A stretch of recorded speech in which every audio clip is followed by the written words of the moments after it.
ito ay rated SPG. Striktong patnubay at gabay ng magulang ang kailangan. Maaaring may masiselang tema, lengguwahe, karahasan, sexual, horror o droga na hindi angkop sa mga bata. May isang negosyante na nga ang nais na mag-invest dito sa ginuntuan lupa kung kaya't napunta ito sa bahay ng mga Jacinto upang magbigay ng alok dito nga kay Ricardo. Subalit nung pumapayag na nga itong si Ricardo ay lalabas nga ang report nito ni Salvador kung saan ay talagang masyado niyang pinagsasabihan etong nagmamay-ari ng ginuntuang lupa sapagkat masyado na daw ang ginawa nga nila sa mga taga dito at talagang ino-open niya ang nangyari dito kay Rudy. Kung kaya't galit na galit etong si Ricardo at sinabihan nga nito etong chief na alam na nito ang gagawin dito nga kay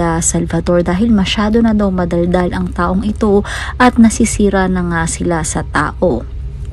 Samantala magpupunta na nga itong sina Gabo dito sa tambakan ng mga sirang sasakyan kung saan gagamitin nga nito ni Tekla ang kanyang kagandahan upang mauto ang mga taong ito. Subalit sila ay mapapalaban sapagkat laking gulat nila nang marami palang aso dito at ito nga si Tekla ay muntik na ngang mapahamak sa mga lalaking ito na sa una ay binibigay sana ang motor, subalit ngayon ay parang may binabalak silang hindi maganda dito kay Tekla kung kaya't mapapalaban etong si Gabo at buong tropa ay magpapahabol sa aso kung kaya't ito nga si Gabo ay to the rescue at sinabi nga niya na bahala na silang humanap ng daan ng patakas sapagkat siya na mismo ang magpapahabol dito sa mga aso.